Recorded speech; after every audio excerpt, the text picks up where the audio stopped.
Amis téléspectateurs d'ici et d'ailleurs, bienvenue sur la chaîne de tous les goûts. Aujourd'hui, notre invitée est une artiste et non des moindres. Elle est auteure, compositeur et chanteuse. Mesdames et messieurs, recevons ensemble Yolanda Dabo. Alors, Yolanda Dabo, comment vous allez? Je vais bien. Ok. Alors, Yolanda Dabo, c'est votre nom d'artiste?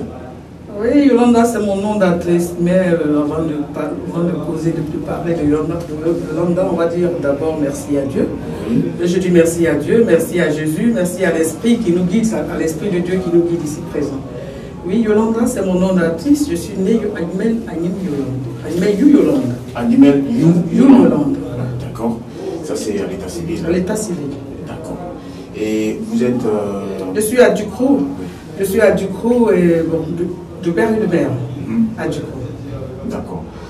De père et de mère à Ducrot. Alors, vous êtes, on l'a dit tantôt dans notre introduction, vous êtes auteur et compositeur, vous êtes chanteuse et tout. Alors, la musique est arrivée comment? Écoutez, depuis que j'allais à l'école, j'aimais la musique. Et c'est comme ça, depuis mon enfance, j'aimais interpréter les Michel Sardou, les Claude François, les Mireille Mathieu. J'aimais toujours chanter, j'étais tout le temps en train de chanter, de faire les chorales, par-ci, par-là. Et je me disais même que, oh là là, l'école me faisait perdre le temps. Au lieu de les parents, ils n'ont pas encore compris qu'il faut m'amener à l'ESAC, il faut que j'apprenne la musique. C'est comme ça que j'ai appris la musique au lycée. J'étais au lycée et dans le temps, c'était le ministre actuel, Bandama, de la culture, qui était mon professeur de français, et qui m'a dit qu'il y a un petit conservatoire quelque part à Dabo. Donc je suis allée là-bas apprendre la musique.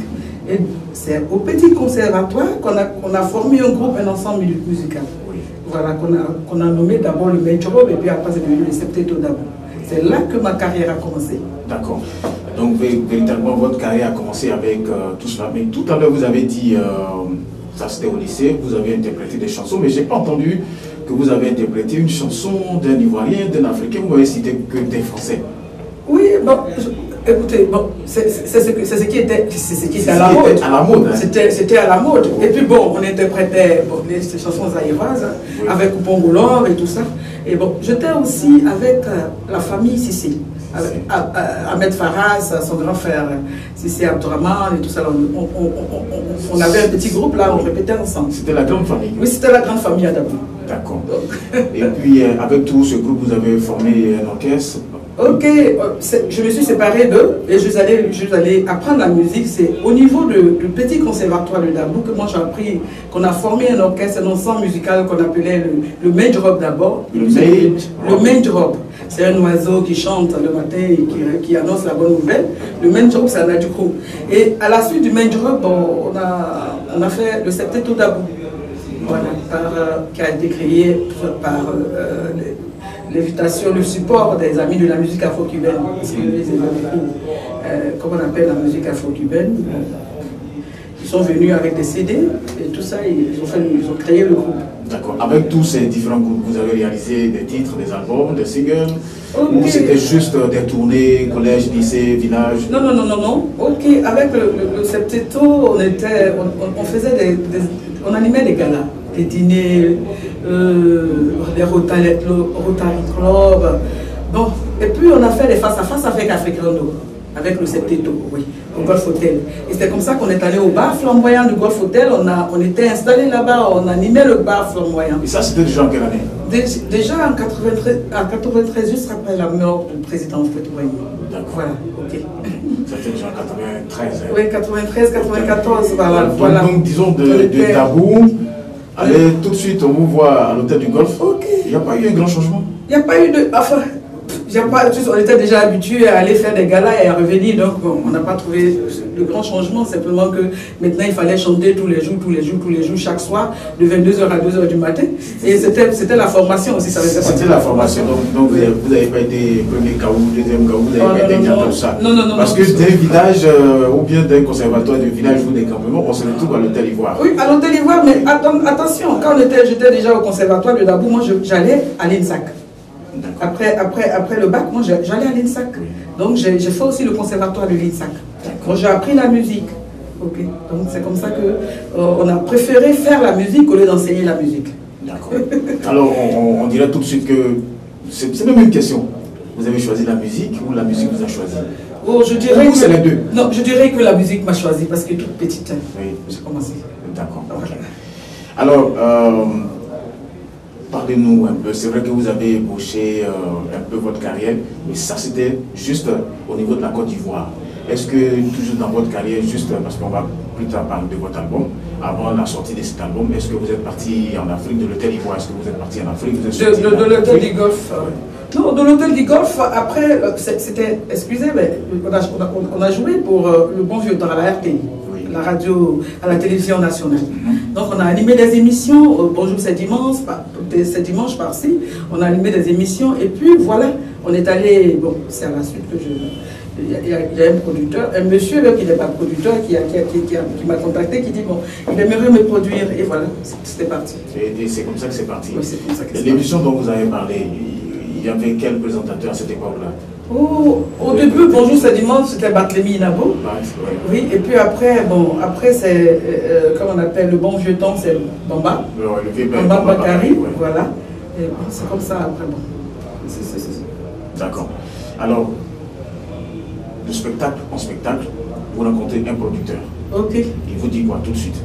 Oh, il dit que j'aimerais vous produire. Hein. C'est ce qu'il m'a dit. Il dit j'aimerais vous produire. Je dis il n'y a pas de problème, moi je cherche un producteur. Oui. Et c'est comme ça que, bon, c'est parti. Il m'a produit. Vous n'avez pas été contente une fois, vous avez sauté ou c'était une occasion où il y avait une crainte? Mais écoutez, non, moi je cherchais un producteur. Moi, je cherchais un producteur, donc c'était une joie pour moi. Puisque fallait que je mette sur, je marque, comme on appelle, toute ma connaissance, je dépose ça quelque part pour que demain la postérité puisse en profiter.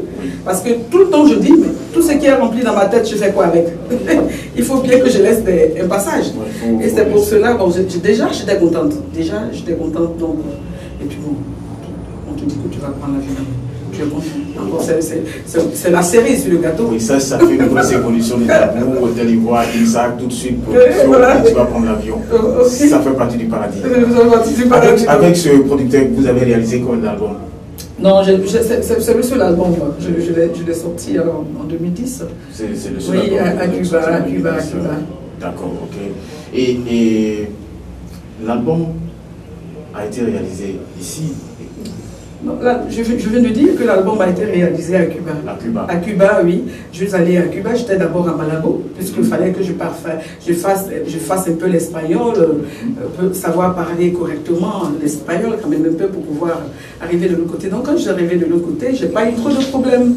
Voilà, j'ai pas eu trop de problèmes. C'est là-bas que ça s'est passé. Les gens étaient contents, les Cubains étaient contents de me voir.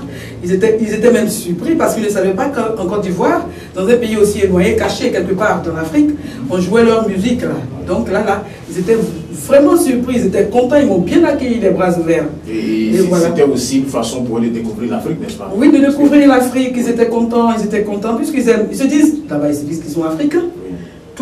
Tu vois le Cubain à la peau vraiment blanc, à la peau vraiment blanche, hein, il s'est dit qu'il est africain. Donc il a le sang noir dans lui, donc tout le monde est africain là-bas. Ça fait vraiment plaisir. Alors, l'album que vous avez réalisé en 2010, c'était quel titre? Havana. Havana. Ouais. Havana composé de 11 titres. Oui, de 11 titres, une reprise de la bamba et puis un instrumental. Les 11 titres, vous pouvez citer quelques titres pêle-mêle. Oh, il y a la Signorita, la Calabassa, la Guaira qui est ma composition. Parce que quand je suis arrivé là-bas, je dis bon, il faut que je compose un morceau, puisque je suis, comme vous avez bien dit, auteur-compositeur. Ouais. Donc je dis, mais je suis arrivé dans un endroit, il faut que je marque ma présence. Je ne pas encore. Donc j'ai composé là-bas la Guaira. Yo soy Yolanda Dabu, que vengo cantar en Cuba, por Selina Guaira y mi septeto de Cuba. Parce que j'ai chanté avec le septeto mixte de Cuba. D'accord. C'est eux qui ont rencontré. Album de 11 titres, les arrangements c'était toujours là-bas? C'était un arrangeur cubain? Oh oui, tout s'est fait là-bas. Tout s'est réalisé là-bas, les répétitions, la studio, l'arrangement et tout est fait là-bas. Vous avez eu des contacts pour faire des spectacles là-bas? Ah oui, oui, oui, oui. Oh, les Cubains tous pleurent pour venir. Hein. Ils pleurent pour venir. Ils voulaient même me garder là-bas pour faire des émissions à la télévision, mais j'étais pris par le temps. Parce que moi, j'étais parti uniquement pour faire l'album. Hein. Je n'étais pas parti pour rester là-bas. Et l'album, sa réalisation a pris combien de temps? Ça m'a pris 1 mois et demi, 2 mois. 2 mois et demi de boulot. Un mois et demi. Oui, de boulot, il faut passer par ci, il faut passer par là, il faut répéter. Parce que là-bas, eux, ce que j'ai remarqué à Cuba, c'est que eux, ils ont le coffre vocal. Hein. Et ils n'ont pas besoin de sonorisation pour commencer à chanter. Hein.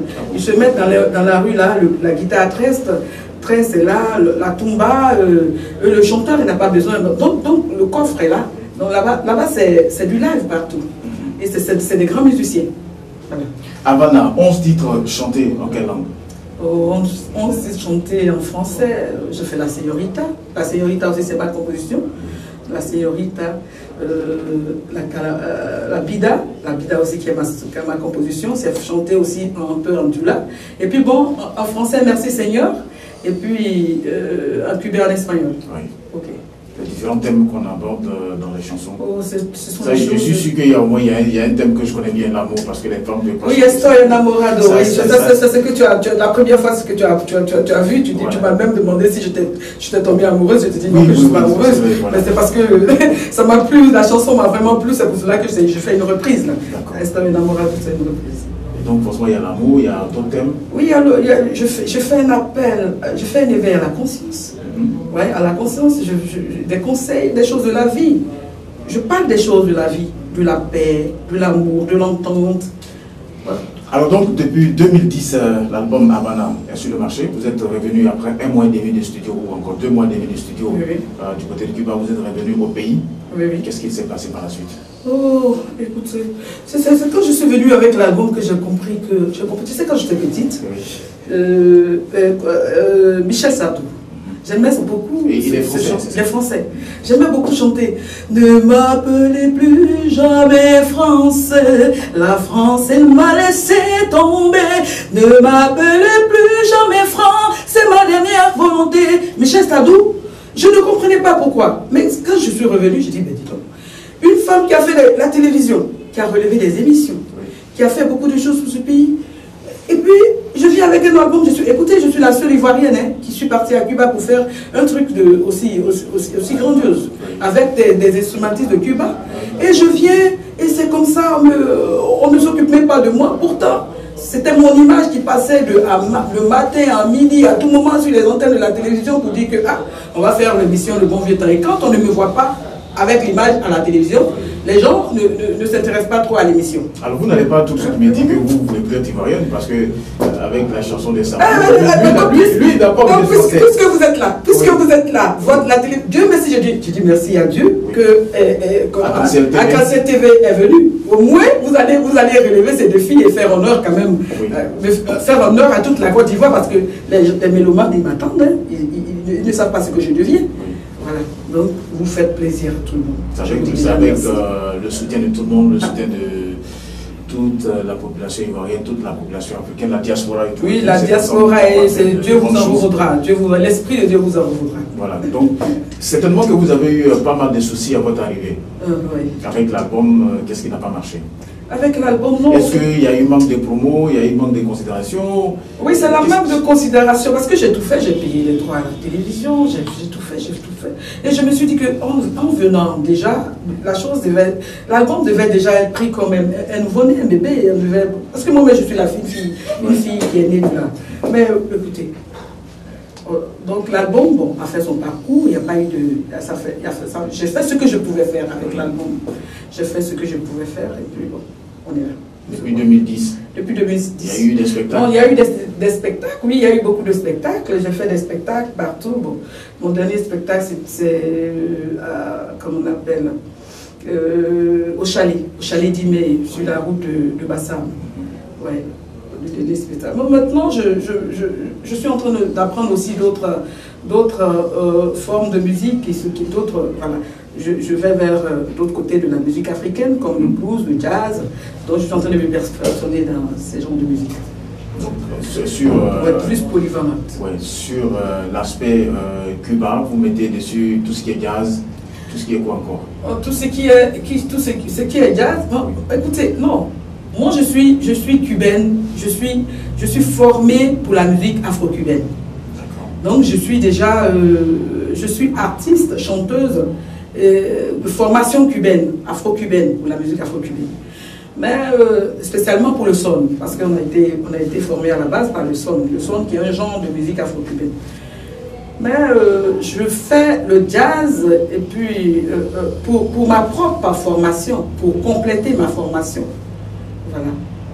La Côte d'Ivoire, c'est quand même une terre assez bénie. On a beaucoup de langues ici, donc on a une culture assez riche. Vous avez laissé tout ça. Vous avez choisi le rythme afro-cubain. Et est-ce à dire que notre culture ne vous plaît pas ou c'est un choix? Non, mais écoutez, je disais tout à l'heure que je faisais le jazz et le blues parce que là, il faut adapter la musique du terroir à ce genre de musique pour entrer dans le professionnalisme. Oui. Donc, pour faire une musique de recherche, on peut prendre des instruments ou bien le patois, des folklores du terroir et puis travailler ça pour la rendre professionnelle. Voilà. C'est pas que je laisse, mais il faut que j'apprenne pour pouvoir tirer le folklore ivoirien et pouvoir transmettre ça, remettre ça dans la musique, comme on appelle, internationale. Parce que c'est ça qui est la musique internationale, pour pouvoir exporter. C'est bon. Alors voilà ce qu'on va faire. On tire allègrement vers la fin de l'émission. Tout de suite, on va vous demander les perspectives. Quel est votre programme? C'est vrai que l'album est sorti, mais vous avez certainement, on est en 2015, on va vers 2016. Vous avez d'autres choses à nous dire certainement. Oui, j'ai un album. Je prépare des albums qui sont là. J'attends un producteur. J'attends que le producteur, que Dieu va vouloir appeler vers moi pour que je puisse la sortir, c'est tout. Sinon, un album pour que je puisse le sortir, c'est tout. C'est ce que j'attends. Voici donc qui marque la fin de cette émission. En tout cas, vous attendez un producteur, franchement, pour encore sortir d'autres choses que vous avez comme talent. Okay. Voilà, donc c'est la fin de cette émission. En tout cas, merci donc à toute l'équipe de production et puis à très bientôt pour un autre numéro de Rencontre avec.